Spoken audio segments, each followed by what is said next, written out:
we go. Yeah, the Yeah, Zoom UI has shuffle it changed. around. There's a few things that are different.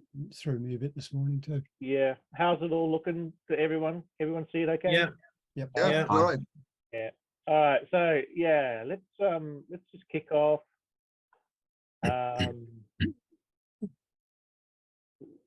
Welcome to Economic Geology 101.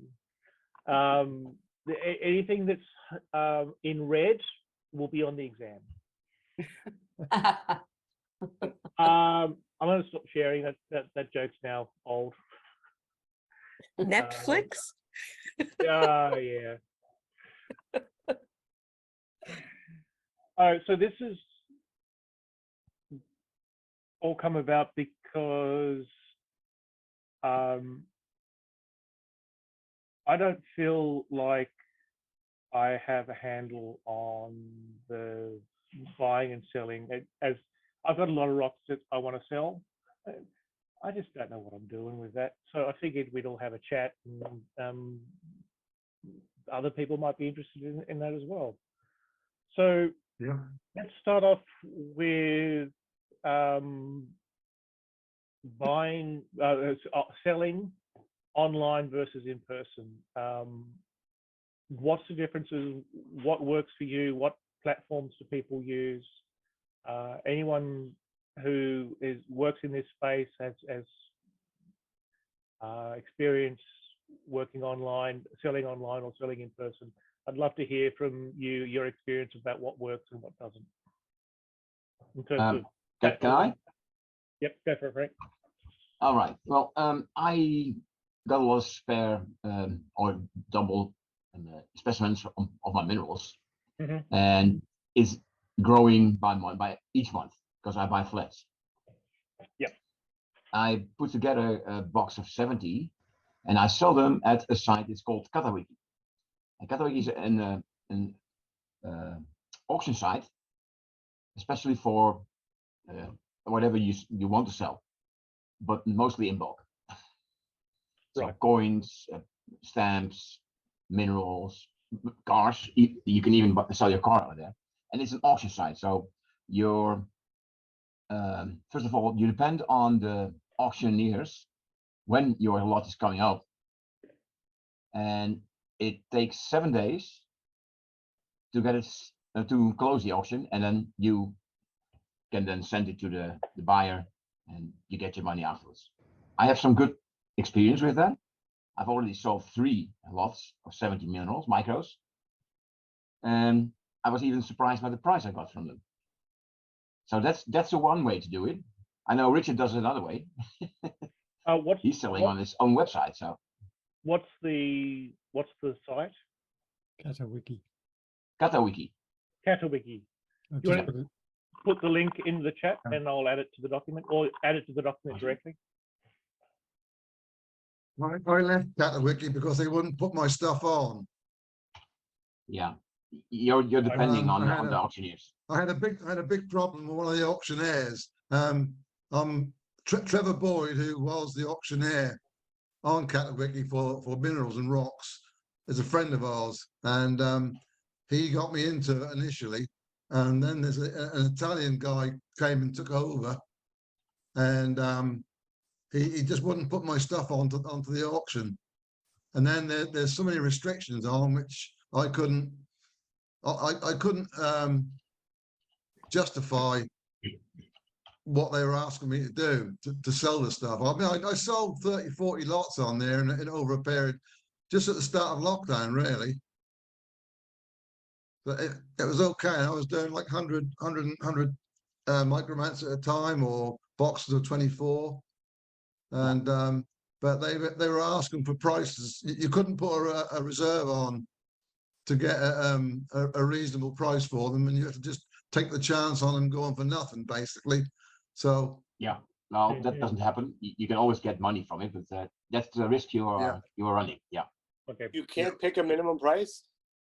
No. No, on Katawiki they have limits. To be able to put a reserve on, it needs to be worth at least 220 euros. Yeah, I believe. I mean, I And don't then like the reserves, reserve has but I got, still think you ought to be able to put a minimum price, a starting price. no, they Yeah. won't. You start at $1 or one euro, $1, whatever it is. But Yeah. to put a reserve on it, it had to be worth 220, 240 euros. According to And them. they decided on the price of the thing after you put it in. So Well, I found a rock on the gravel pile near the railway line. I reckon that's worth 220 euro. yeah, of course it is. Yeah, yeah, but Remember, they- it's worth as much as someone's willing to pay, Yeah, so exactly. put yeah, your but 220 the, on. This, the correct. auctioneers have the final say on what goes on. So Yeah. that's the problem you got with things like that. I mean, I've done it. I did Etsy at the same time. But How was Etsy, How was Etsy? it started off pretty good.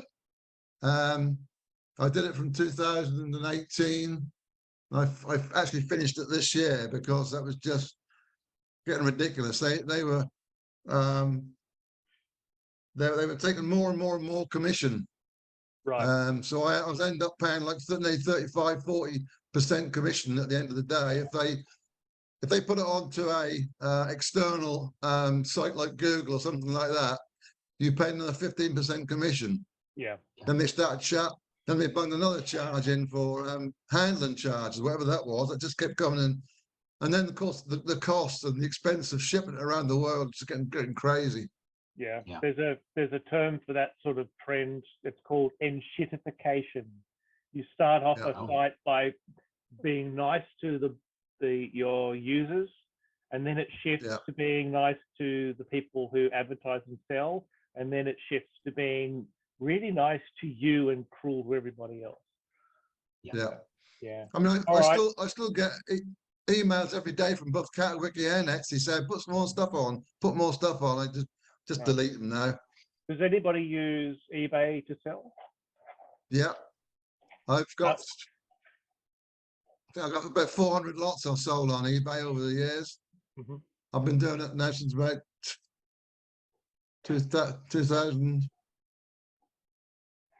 yeah, 2001, 2002, something like that. I think I started doing it. But $1 million. eBay is hit and miss, and most of the eBay stuff, people selling crystals are selling polished stuff and bits and Yeah. pieces that aren't minerals. They Yeah. call them minerals, but they aren't minerals. So it's a I'm interested at the moment. I'm interested mostly in experience as selling stuff. We'll get on to buying in a little while. yeah. No, But yeah, mostly. I belong to I Yes, belong to a small group on Facebook with 1,500 members now, and it's purely an auction group.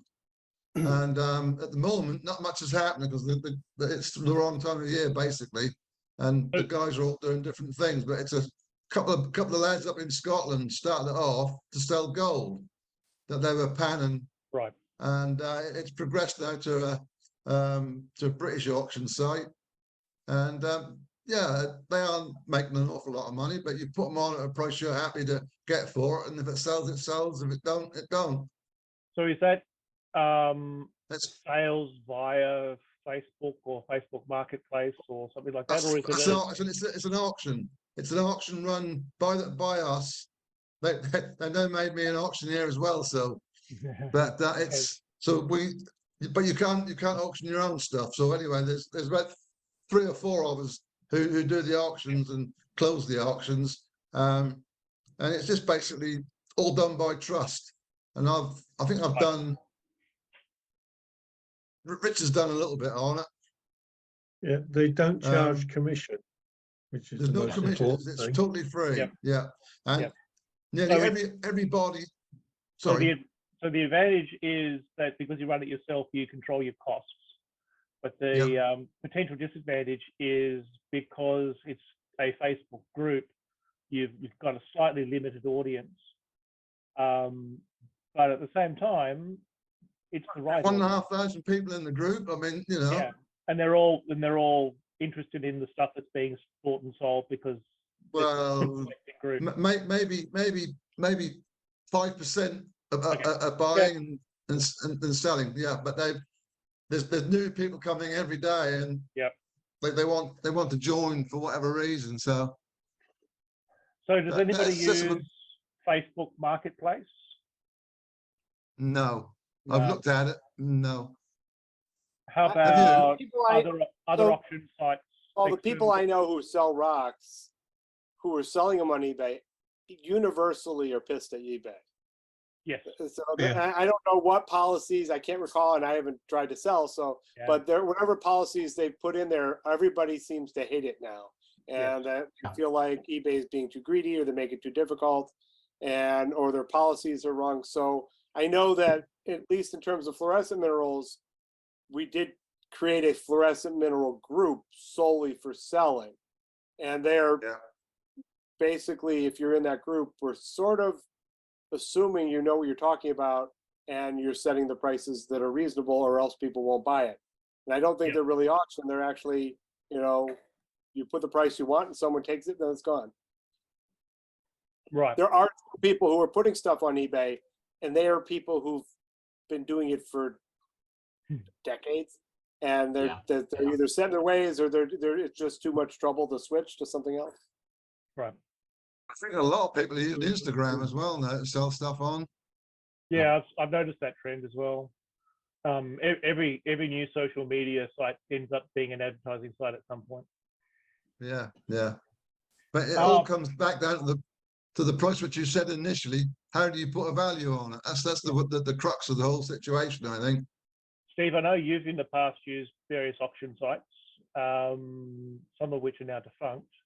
Does anybody else have non-mainstream auction houses or sites or places that they use to sell online or in person, or as in I offline? Buy on the site, but not sell. E-rocks. Oh, yeah. E-rocks is a speciality one. I mean, Yes. yeah, E-rocks is good if you've got if you've got rare specimens. E-rocks is fine, but if you've got mundane stuff, it may well be interesting to you. But there's only about 4 or 5 people who are making money on E-rocks. Yeah. Apart from the owners. So not much in the way of the micro minerals unless they're rare, I guess.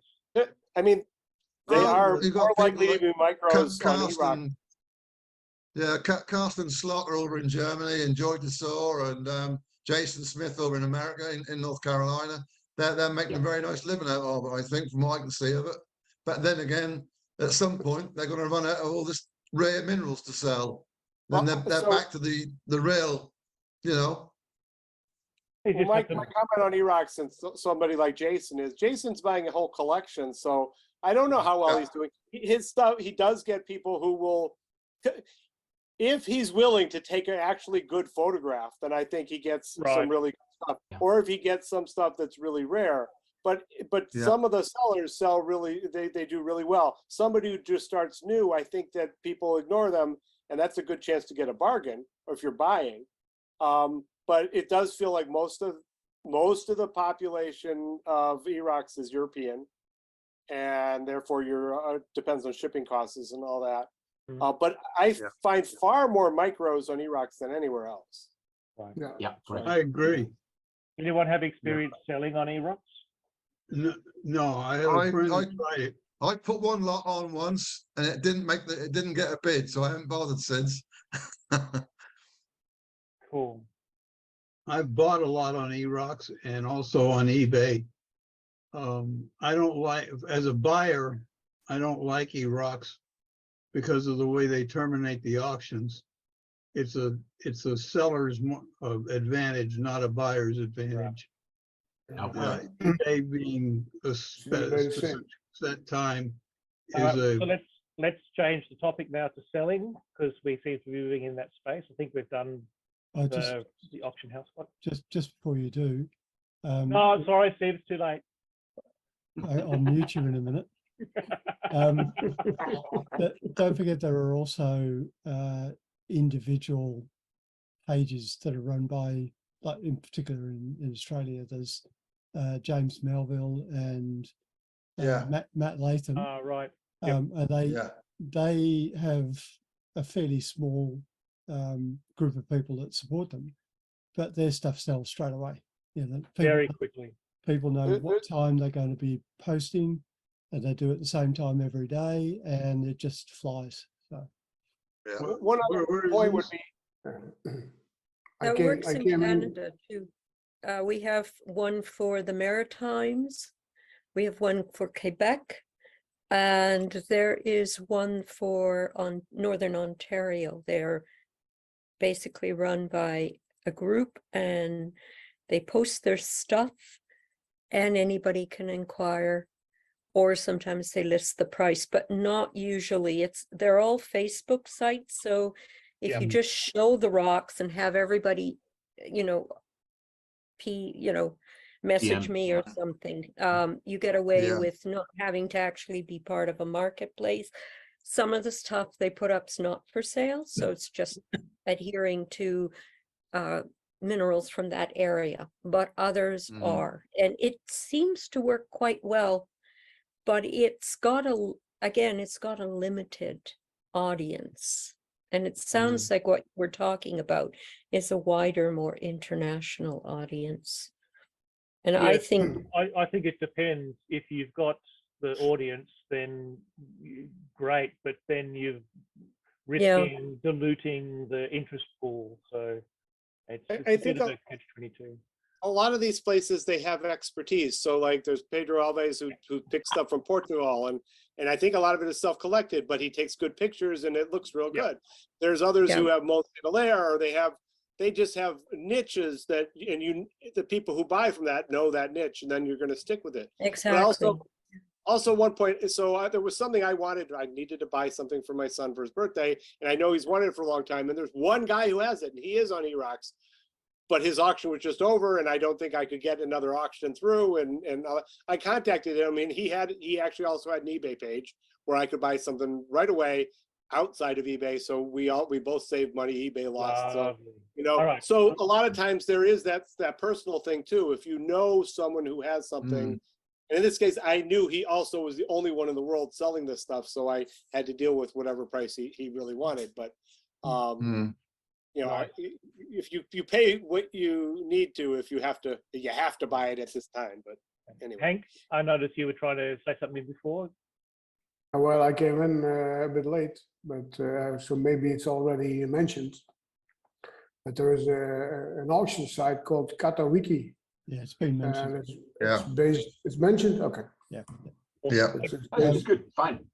And Excellent. I mentioned it, thank you. So, Oh, sorry. What- Yeah, one- sure.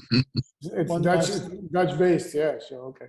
One last thing on Facebook Marketplace, just in case anybody was thinking about that, it is restricted geographically. So, for instance, if I wanted to list something, Right. it'll only oh, get yeah. visibility with people within 50 kilometers of where I live.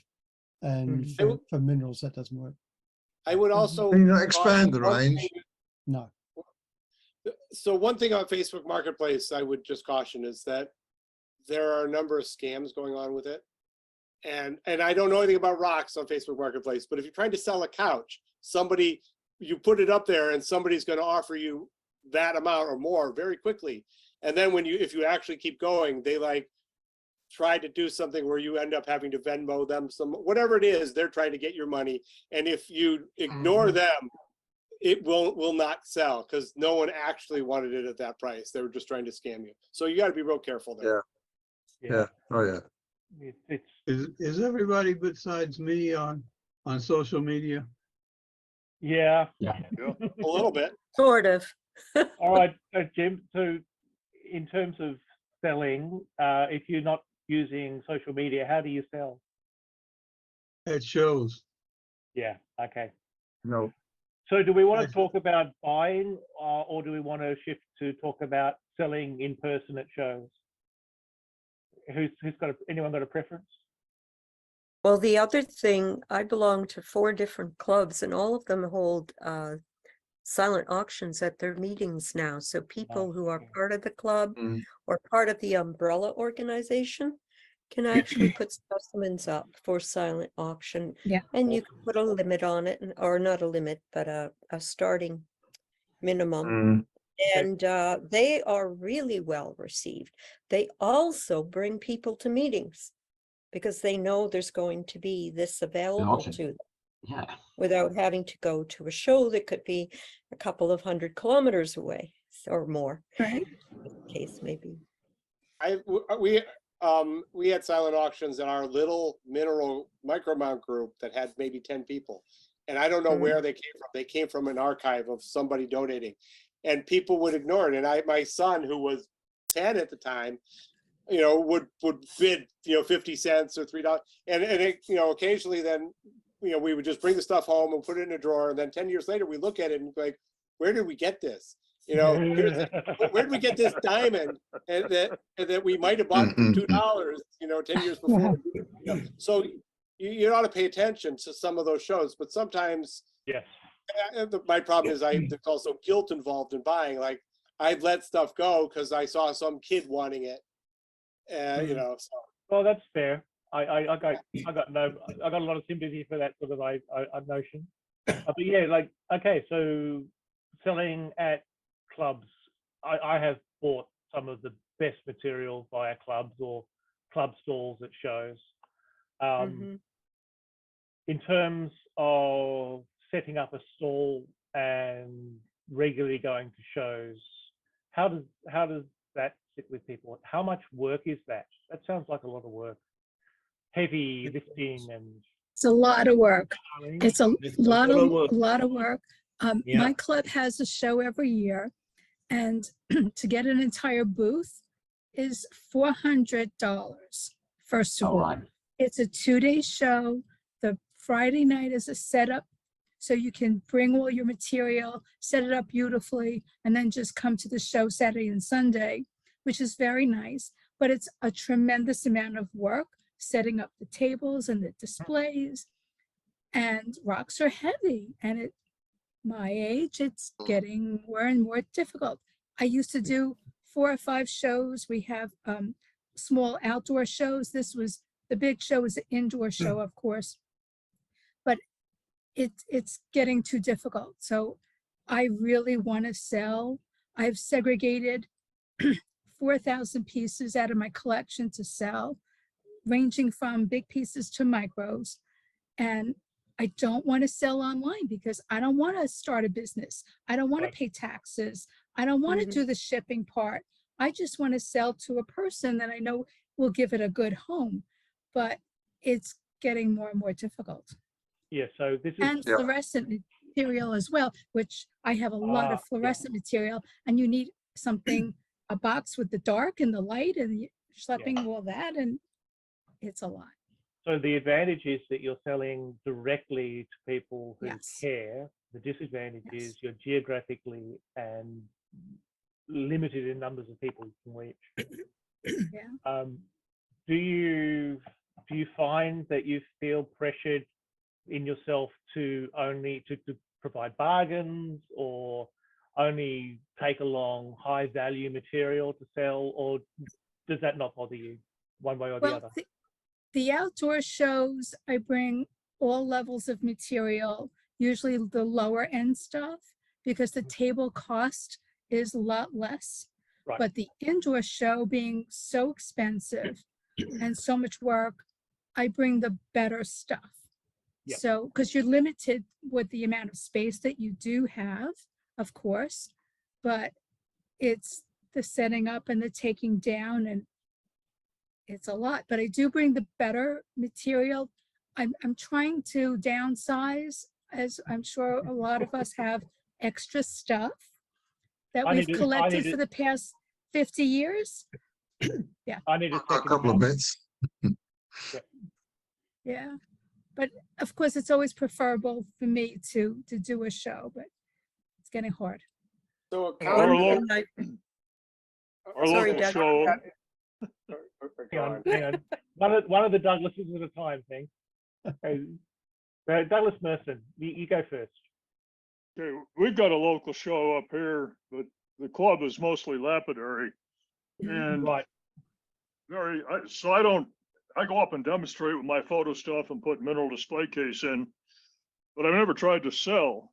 But demonstrators that do silver work and beading and all have been selling, until last year. The club apparently got complaints from the dealers that are paying for their table space, and they kind of shut down the demonstrators that were selling, which What? leaves the little guy out in left field somewhere. Yeah, that's Yeah. not great. Again, all right, Douglas, number one. So what I was going to say was that I have friends who are dealers and they do go to many shows, and they still do it. But one of them in particular is really, she says that with COVID, she started selling online and she just sells so much more, Yeah. much more money online, and so much less carting things around. You know, and Mhm. she's, 60s, and it's, you get old and you have to do all that stuff. And I've got some good friends who have, their house is just literally completely filled with rocks everywhere, and they're a good dealer. And they usually sell by driving around and going to rock stores and then, at wholesale, but they are getting older and older, and they're like in their mid-70s, and all of a sudden they can't carry any of the stuff they already have in their house. So you get to a problem if you start having to have so many rocks you can actually support a table, and certainly at a big show.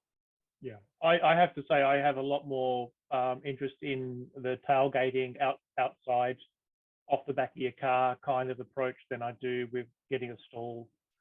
I just don't feel like it's. We don't get that over here. Yeah. We had No, one. you might there was get one one. there was Sorry. one I went to where somebody came and bought the entire back of a pickup truck. I don't Oh, even think he was that's looking great. very carefully. He just said, "I'll buy the whole thing." Wow.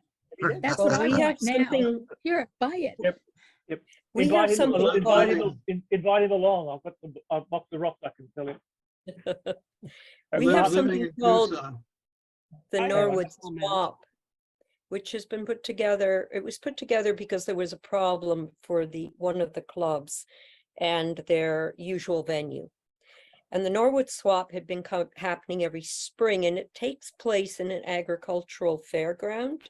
And one of the buildings there, tables were put out, and people just brought the rocks in, $10 for the table. That was it. And we had a lot of dealers come by and just buy whole flats of what these people were putting out, because most of them were collectors, and a lot of the stuff was stuff they were either vetting out of their collection or extras that they had still on hand. Yeah. And then we have a lot of our older members, and I'm not 70s, but 80s. And what they're doing is some of the dealers are taking their stuff on a rather reasonable commission. The ones that really will go from show to show, get the high-end tables as opposed to the low-end tables. And the results have been really good, because a lot of these people have stuff that is becoming high demand. And a lot of the people that are selling are also people who've kept labels or can attach a history.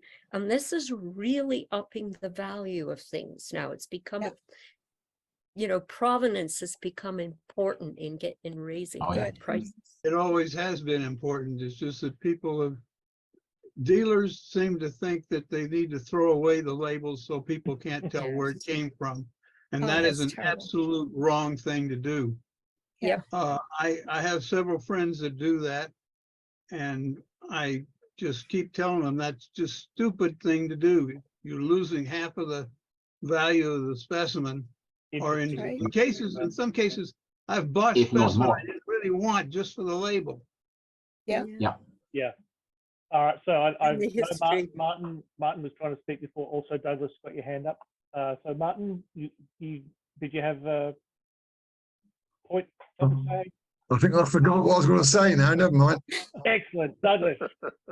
So one other perspective, I have a hard time if I come across a flat of micros at a show, is that I need to sit down, I need a light, my eyes stink, and it's hard to go through it, and it's like, it just takes a long time. So certainly with micros, it feels easier online, especially if someone takes a good picture.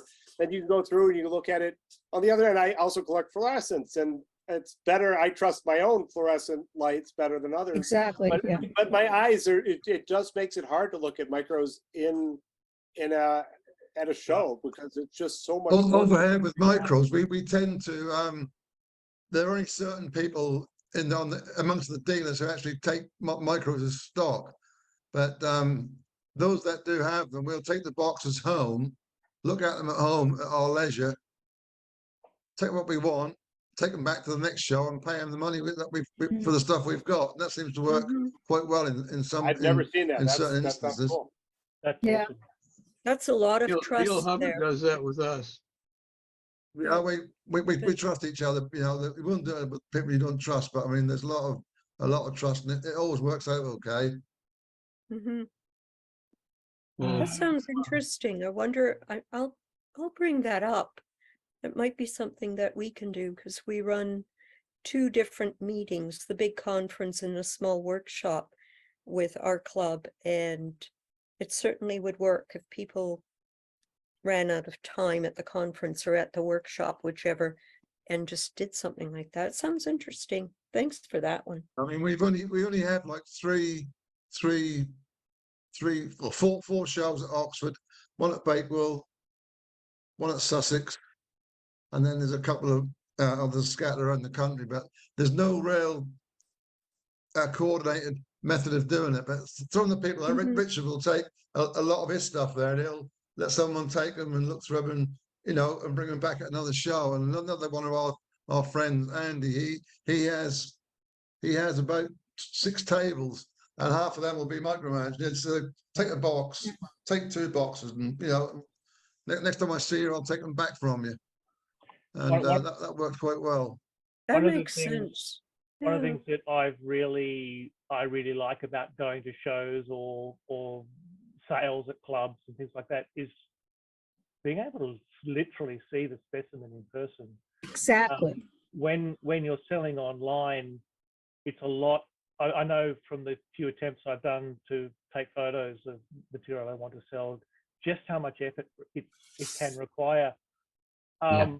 But I also know that there's plenty of people who sell quite happily without even photos. They just have a description of what the specimen. May I is. make a suggestion?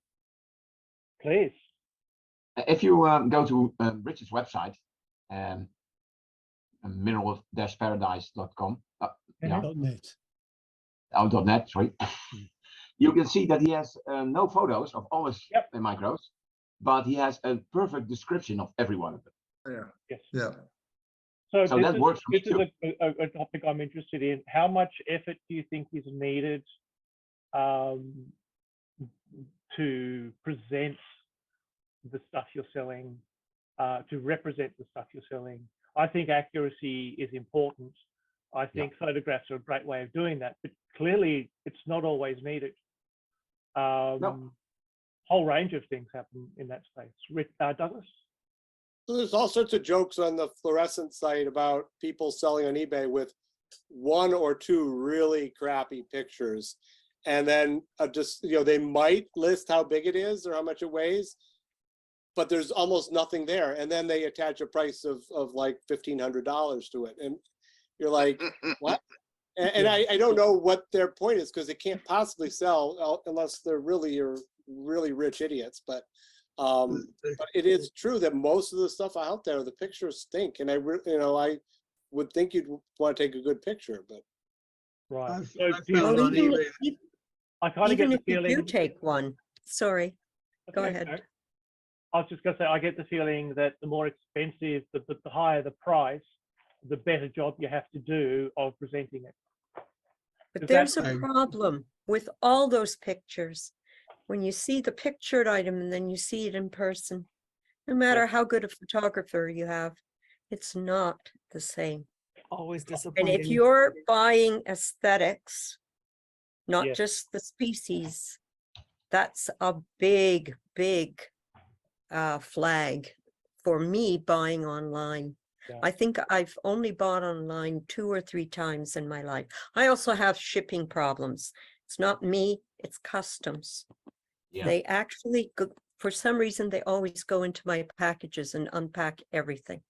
And I buy a lot of sometimes, stuff from Canada and nobody ever touches anything. But no, I get my stuff when I bought twice from the States and once from Europe. Europe came across, it was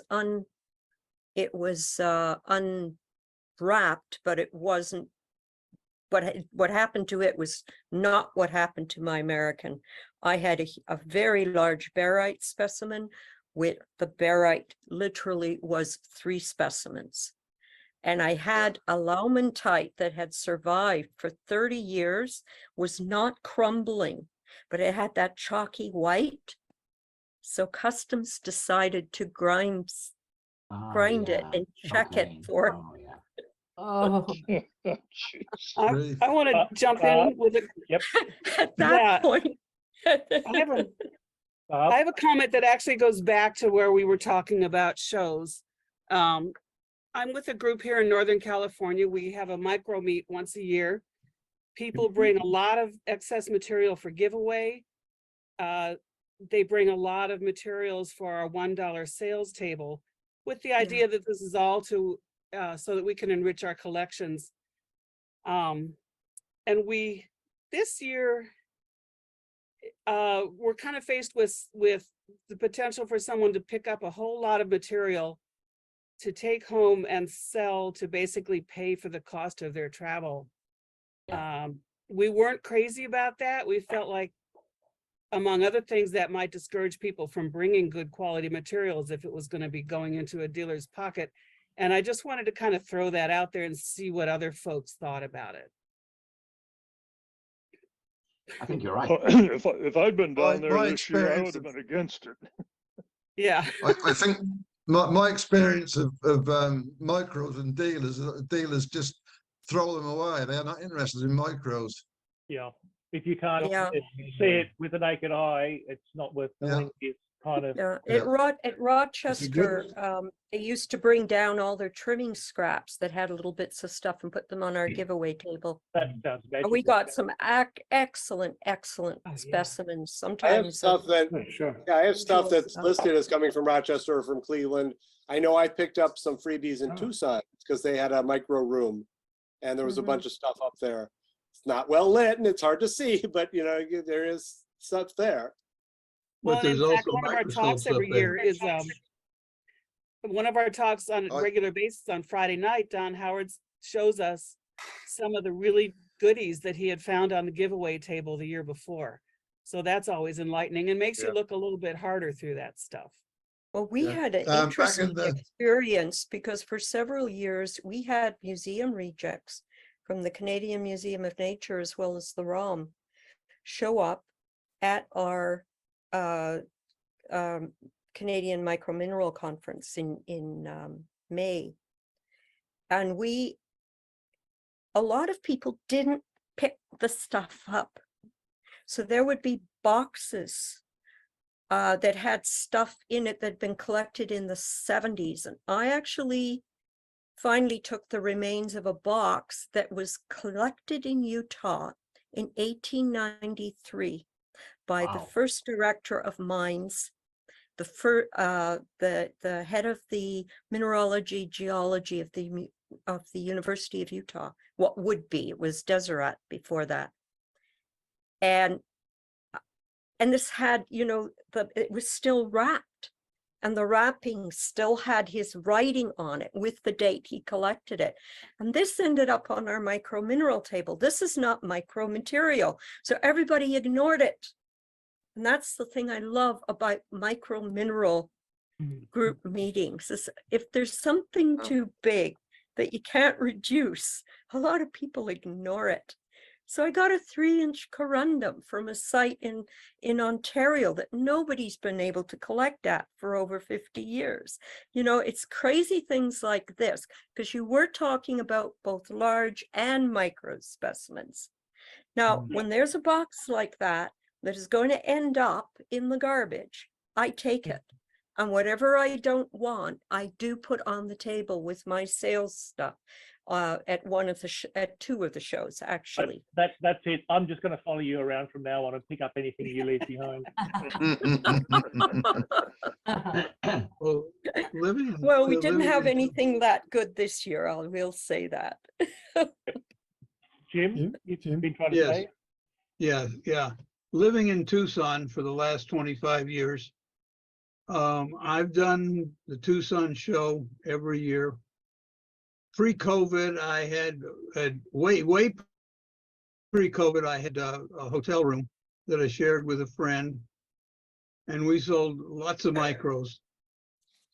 But then I got a space at the main show at on the convention center, and you couldn't sell micros there. I couldn't afford the space because of the price of the booth, and it kept going up and up and up. So post-COVID, I have gone to Mineral City and have a small booth there with my German friend Ingo Drescher. Bingo, yeah. And we've had a very good time, and we've done really well. And we take thumbnails, micros, and also larger things. But Mhm. it's been a real deal. And buying off of eBay, I find a lot of people that are selling stuff on eBay have no concept of what it is or what they're selling. Yeah, Yeah. there's certainly in the collector space, there are things that we value, like location and Yeah. accurate mineral descriptions and aesthetics. And if you don't, if as someone selling doesn't care about those things, it devalues the price for us. If you're just buying for aesthetics or heaven forbid, the Healy-Heelys, you don't care about that stuff, and the sellers don't care about that stuff either. It really frustrates me when I see a specimen for sale and it's got no location label on it. Mhm. You have to think Waste of twice about, time. do I buy it just for the aesthetics, or Yeah. is it a characteristic piece that I know is from, like, I mean, Vibram Trends Galena, I can spot a mile away. Well, that's a trend. It's developing all over the world because we have the same Yeah. here in Holland. The Yeah. shows tend to be more about the healing stuff and Yeah. aesthetics. I don't worry Yeah. about that, because I mean, when I first started collecting and buying, that didn't exist. This is in the 80s. No. It came about during the 90s, but all it's done is shift the market a little bit. It used to piss me off, something chronic. I just ignore it now. Yeah. What it does mean, what I'm getting to with the location stuff though, is even before that happened, you would see large amounts of material with no location on them, because it wasn't important to the people selling. It was only important to the people buying. So, But it's crazy when you Right, see a good thing piece one- and they list location as United States. I'm like, what? Yeah. Not very helpful. Come on, guys. Brazil. China's a little place. It's just top. Well, Yeah, China's a yeah, different problem, right? Because even if it does have a location, do you believe it? And most of the people yeah. I know don't believe it. Like I had some material that was, And most sellers don't even know it. yes, that's the thing. It's the sell. They don't know, Yeah, sure. and often by the time, If you go to shows, and there's a lot of sales personnel, I can say, which don't even know what they're selling. And let's say real collectors like us are not their audience. Their audience is tourists and kids yes, and all kinds of people who think that shiny things are more expensive than colorless things. I remember You being know- at a market, Pink colored and agates. Nice. a guy asked where the location of that particular specimen was, and he says Thailand. And I said, oh, okay, that's interesting. It doesn't look like it's from Thailand. And I asked the next one, which was a completely different And species. Thailand is big, huh? Thailand. Basically, his dealer was in Thailand. That was what he Yeah. meant. Well, the other thing I've encountered in Ontario with older specimens, occasionally ones that I myself can't pinpoint, so I do bring other people in, but what they put down is the location, the person who bought it is where the show was located, Yes. that they bought it at. And I found that then I could see that in specimens from other places as well. Yes. Basically, that's, you know, I bought it in West Springfield, you know, so they'll put down that at best that state, and yet that's not where it's from at all. So things like that, I think, are Okay. all part and parcel of this whole problem with labeling. And it's very, very annoying when under the padding in the box, you actually see an old label, often very badly preserved, with the information you want, but it didn't get transferred to the newer label. And I actually gave a talk on that. The way, even if you have people trying to create some continuity, they start deciding what's important to keep and what isn't. Yeah, And that's something I find Yeah. annoying, to put it mildly. All right, let's quickly talk about trading, because we've touched on this a couple of times. Doing I know that exchanging. I know that there was at some point a box of micros that will go around randomly from person to person, and you take some out, put some in, and that worked for a long time. That sounds like a lovely idea. Yeah, that Good idea, that is. Yeah. That One was of the fun. one of the That's a questions basic. that I have about trading is, do you feel, as when you are trading, that you get ripped off? Do you feel there's a risk that you're going to give good specimens and get crap back? Does that affect your attitude to trading at all? Yes. No. Yes, or No. I have Yes. some. I boxes have being circulated, yes, because it's happened. Yep. I don't like to put out, okay, I put out my seconds, but I won't put out something that I don't consider someone else might really enjoy owning. Do And you? I have had come back to me when I just had an open box instead of one-on-one trading. I've had things come back to me that I would label leverite. Right. So yeah, I would say there is that risk. It all depends on, I think, the group you're dealing with, but still. When you trade, do you trade material that you feel that you can't sell, or do you trade material that you think is good quality in the hope of getting good quality back? Yeah, sure, of course. Yeah, good I do- quality. I do wouldn't- some- I trade wouldn't material that I've garbage. got spare. That goes on the giveaway tables. Right. The seconds. Yeah, Liz, So- you're right. I do that too. Does anybody actually think they would trade their best stuff? So No, You no, shouldn't but I mean, Not you- the best, but stuff There's- that but you- would there's be stuff a that- real addition to But someone's like, so I collection. will have stuff that some of you couldn't possibly get because I've spent time at a particular place or, whatever. And you've done the same thing. And so you'd hope that your not best may still be way better than what the other person could get. And you just need to make sure Yeah. you're trading with somebody like that, not trading with somebody who's Yeah. out to Right. just empty their drawers.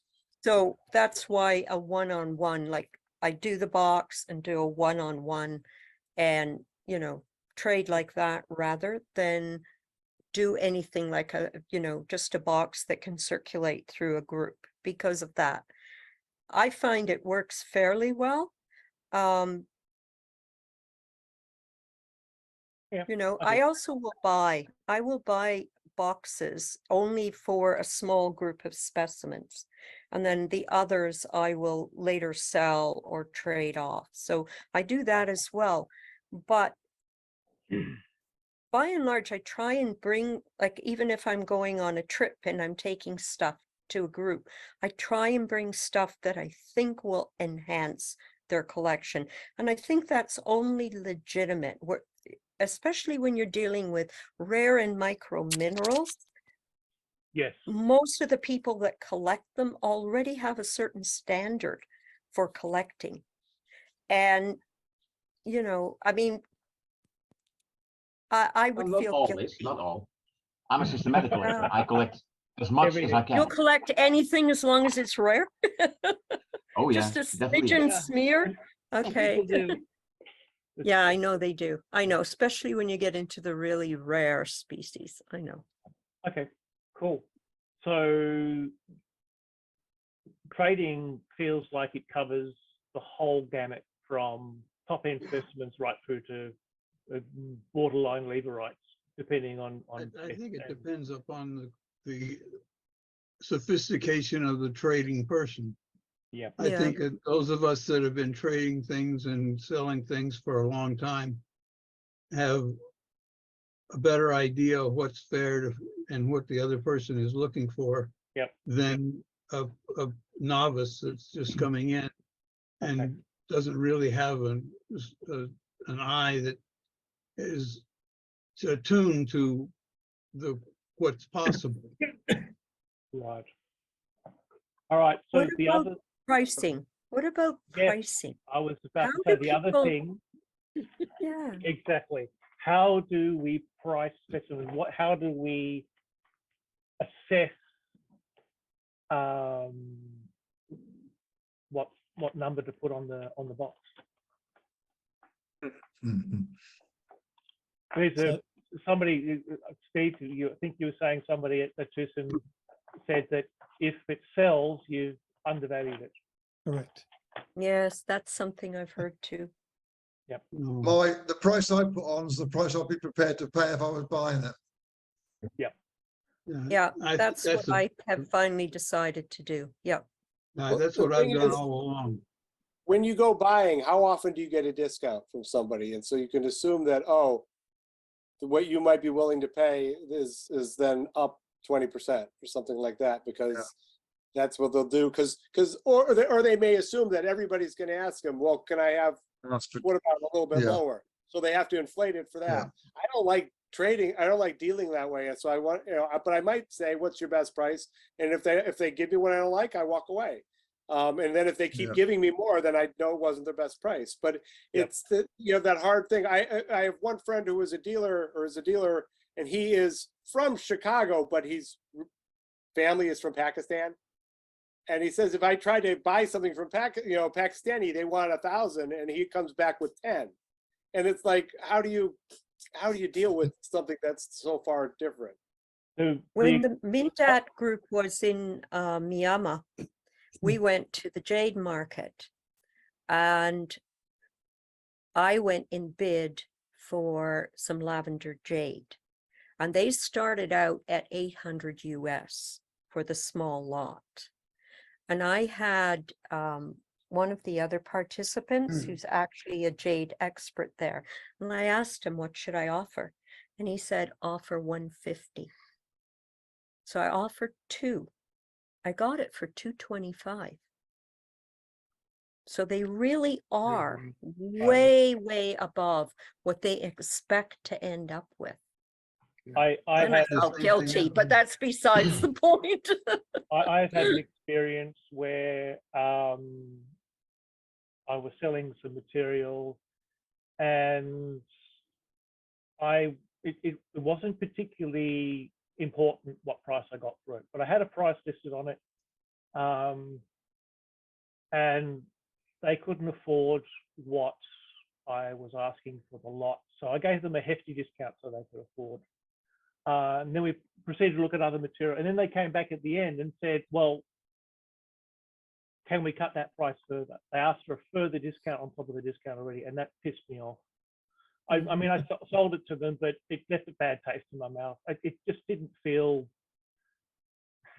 because it was the threat was either I walk away and don't buy anything, or you give me more discount on top of it. So that was very helpful for me. Here's something I did to a couple. I had a very, very fine pink kunzite, a very large one that I had picked up in the mid-90s. And I had it priced about $30 above what I had paid for it back then. I did want to get it out of my collection. And they began to try and push me down. And I said no. They came back when they saw it hadn't been sold, and they tried again. And I said, no, it's no, and I upped the price. And I upped it Nice considerably. one. Well done. Well done. Well done. Yeah, And they actually wanted to buy it. And nice. I was pissed like you. So I said, I'm sorry, I'm waiting on somebody else who might be coming back. There wasn't anyone, but I just didn't want to give it to them anymore. It was just like, ugh, you know? The lesson I learned from that was know what your bottom price is. Know what Yeah. you're willing to accept and Yeah. not accept. And I know, think one of the biggest problems that you've got nowadays, though, nearly every person who's selling minerals on a full-time basis at shows the prices have shot up so much that it's dragging up the prices of the more mundane stuff, which would normally sell at maybe $2-3 or something like that. It's gone up tenfold, and you're looking at stuff that's not really worth the money they're asking for it. right, but that's going to universally be the case. If the price has gone up, then we've been left behind in what the value is. But you try and sell the same sort of stuff that you've got, the same material. Yeah. You get nowhere near it. Yeah, that's the other thing I've noticed about pricing is just how variable it is. Some people can sell the same material for a much higher price than you could ever possibly get. Yeah, yeah. So it doesn't. I don't think there's any. It's a really interesting topic because it's not scientific. It's completely. Yeah, I was going to ask, how much does the personality of the seller affect how well they can sell the specimen? A lot. I reckon. I would say so. I Somebody think who I've been talking to for an hour, I'm going to be 60%. I'm going to be generous, but if it's somebody who's grumpy and they don't want to talk to me, then I'll walk away. Well, I had a humiliating experience of that at the club meeting, because we had one of those evenings where you could bring along and have a table and sell. And I chose some nice things like a range, fossils, minerals, rocks, agates, etc. But when it came to it, I cut my price to half for everybody, at least. I just couldn't ask the whole price and feel like they were getting a good deal. But I knew I was totally undercutting myself. Yeah, so it's personality as well, isn't it? About whether you are going to get the highest price or. I think that people will buy a person's name, a mineral dealer's name, rather than what the specimen is. I agree with that completely. Yeah. Yeah. We've got this situation over in England now where one certain dealer has got a mine and he's finding a new pocket every day of the week, and he's selling the whole pocket as a going concern to people, and people are now collecting the pockets of fluorite just to get a new name from the for a specimen, and it's just ridiculous. It's the same stuff. It's green fluorite, put blue fluorite, but the prices are up in the stratosphere somewhere. All right. As well as Fluorite is right now. Fluorite goes ridiculously. We had one specimen from Newfoundland, a nice piece of fluorite, but it went for $800 at auction. It's crazy. And there were some excellent historic specimens that went for peanuts. Yeah, I got a fluorite from Newfoundland for free. For fluorite, you know, it was just bizarre to see. Jim, you want to say something? No, maybe not. So the other main topic. Jim looked frozen. Before, Jim's. Yes, he has. I know people buy whole collections and then upgrade their collection and sell off the bits they don't want. I've never been offered a collection. How do you find collections to buy? Do you wait for people to kick off this mortal coil and or so I think that I don't plan on dying. I hope not to, but I Yeah. mean, I and the certainly plan dealers to I live know forever. are older than me, but a lot So of far, so people do good. know other dealers, and they may give instructions that this person might give you a reasonable price for your thing. Yeah. But a collection could be really expensive because it could be $500,000 for some people. A lot of I these personally things And are that's at don't so, know 20 about cents your on the dollar. collections. Jim? a lot in these states, there's a lot of these collections that are sold basically on consignment. The Yes. dealer takes the collection and you get paid as they sell it. Yeah. Right. And they take Mike a Shannon commission. has had several collections lately that I know of that he's taken commission on, and he tells the people he can either sell them right now for a reasonable price, or I can try to get high prices, and it's going to take forever to sell it. The So ones on consignment are strong. I mean, I know that my friends have, after a few years, just said, come on, let me just buy the rest of it because the prices you're telling me to sell it at are too high. They're not going to go. Right. And I have to cart it around. So I don't think people really like the consignment idea. I do We have a find bunch of that, sorry. yeah, I do find that specimens I found myself, I value far more highly than specimens I've purchased. So I can definitely see why people would be reluctant to sell stuff that has a personal attachment, or Yes. even just a perception that it's worth more than you can sell it for, would then be reluctant to sell it for a bargain basement price. So I understand that, but it's Yeah. something you have to get over if you really actually want to sell something. I agree with you. But the other thing is that I'll only take a collection on consignment if I can set the prices.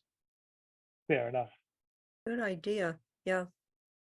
So this kind of suggests that if the sort of people who deal with collections buying in bulk are dealers, people who are set up to sell via whatever channel they choose, far less than collectors. It implies that unless you've got a lot of ready cash to buy a collection outright because you want the collection, then that it's that opportunity to buy in bulk and as like at essentially wholesale prices an existing collection and then sell it on. Does anyone who disagrees with that? No. No, I think that's how it usually works. And the higher the value of the collection, the fewer dealers are willing to deal with it. So you get to a point where you've got less than a handful of dealers that are willing to take a really high-end collection. And then between them, they know how much they screw the people because they always offer way less than the value is. So I know that in my collection, I've got maybe a dozen pieces that I would consider really high end, and my intention is that they will go to a museum. Everything else, I love my collection, but it's not even really that that is a important. challenge. Yeah. Even that's a challenge because the museums may not want it. Yeah, well, if they don't want Yeah, it, they that's might fine. not. We'll you know. just sell it. But that's the thing. If you allow them to, sometimes people don't, and then they really don't want to have anything to do with it. Well, the Vi Anderson collection, the Micromount collection that she had, except for a very few select Canadian specimens, most of them were sold to a dealer who, of course, largely traded them for other material that he had that the museum wanted. Right. And then he had the collection plus the books, plus the catalog, which was great. But then he sold off lots of it, but he kept the catalog because he still had the major part of the collection. So the person who bought that, if there wasn't adequate information, you had to try and get into contact with the original buyer so he could look it up in the catalog.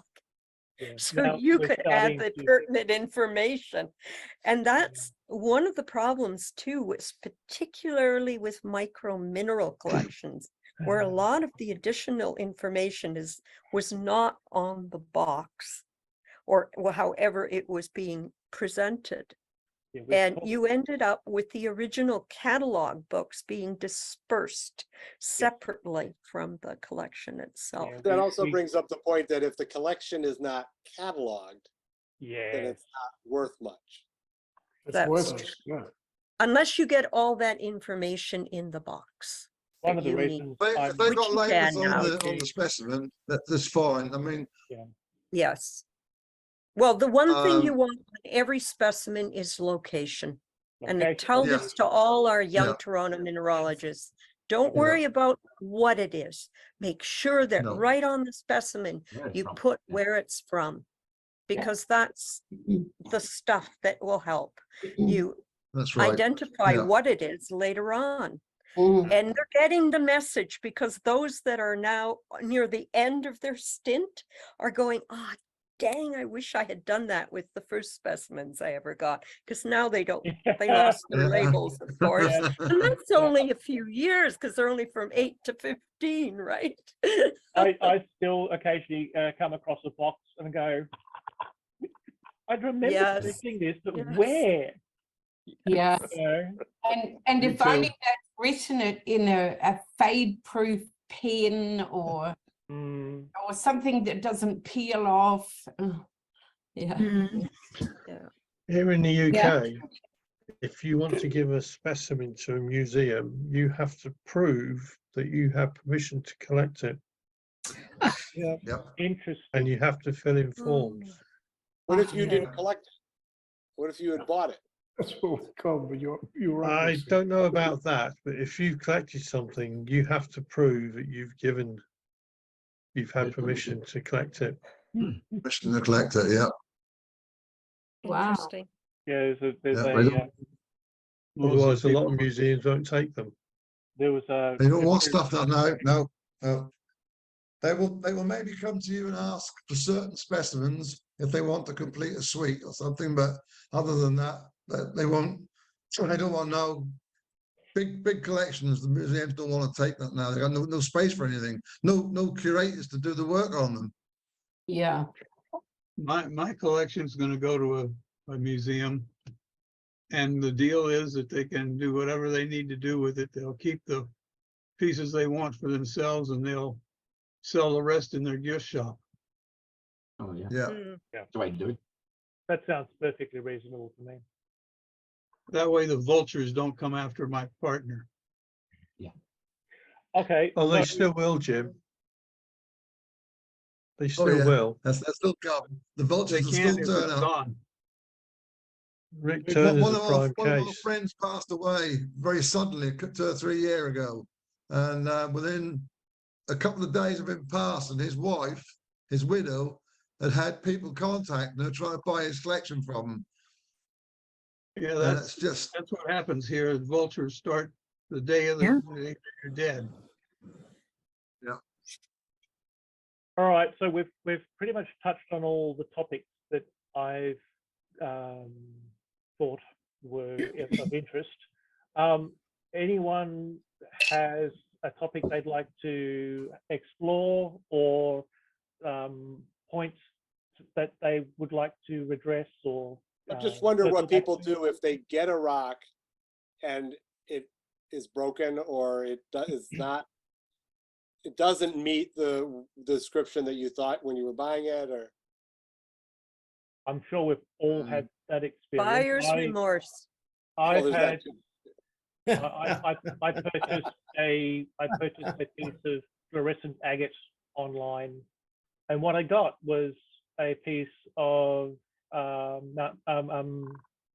Plastic. Franklin Jersey fluorescent material. Oh. It was not fluorescent agate.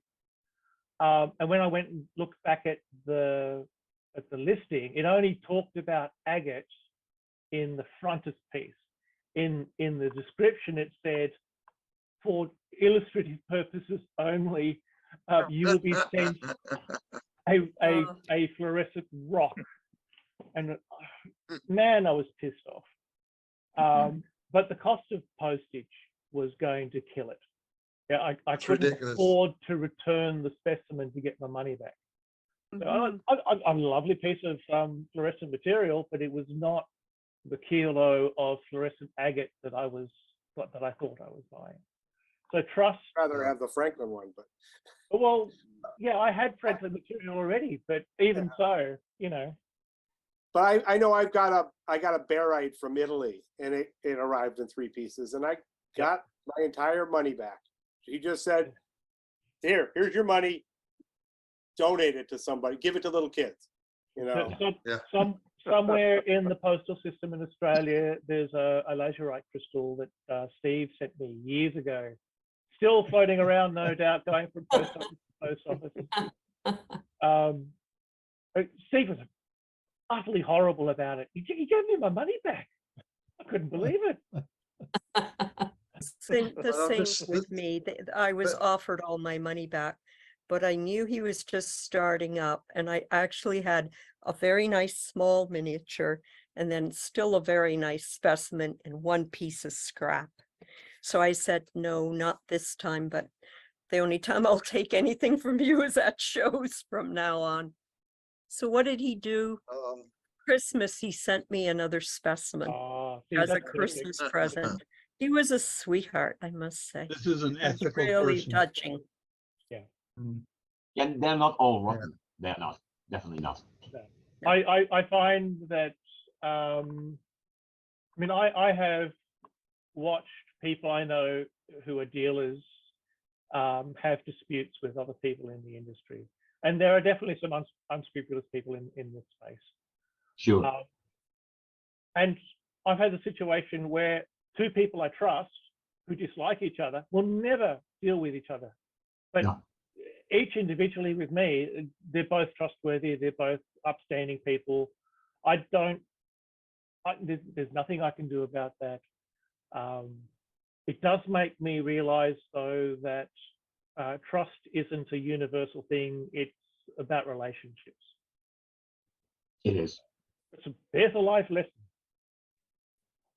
And that's the basis of good trading and selling, I think, is the trust and building up a relationship with certain individuals so that over the years,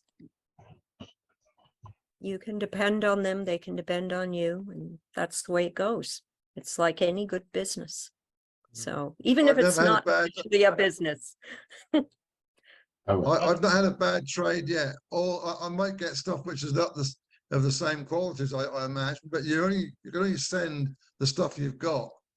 And if what you're sending a person is the best you've got, that's all you can do, really. I think, Paul, on those 2 very positive notes that we've just had, that probably should wind us up for the day as well. I have been keeping an eye on the time. Yeah. Yeah. I hope everybody's got a I have one last question. Very good. Very, very enjoyable. Yeah, go, Frank. I enjoyed the 101. When can I sign up for the next one?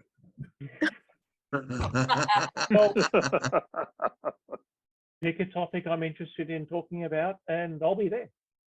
Okay. Me too. I don't like talking about anything. Sorry. One thing I would like to say in the end is that all of us need to remember that we need to support as many children as youngsters that are getting into this hobby. We do. Because otherwise, if we look at the average age of ourselves, we continue to increase, and that's a foretelling story.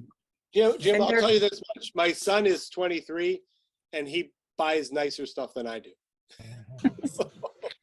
And they like micros. They do like micros. He Because that's buys why micros. we started up the micro group, and they are avid over the micros. It's just, this once is you how they get in- minerals they don't normally see. Yeah, once you get access to a microscope, an entire new world opens up to you. Mhm. And the children like it when you use a micro eye to show, you know, details about whatever they've got, whether it's a micro or a big rock. They love to come and put it under the eye. And see it on the big screen. Awesome. All right. Thank you very much, everybody. Thank you. Thank you. Very good. Very enjoyable. Bye, everyone. Wonderful. All right. See you in a All right. month. Bye. Thanks, Steve. Yeah, see you in a month. Thanks. Bye, It was all. great. day. See you folks.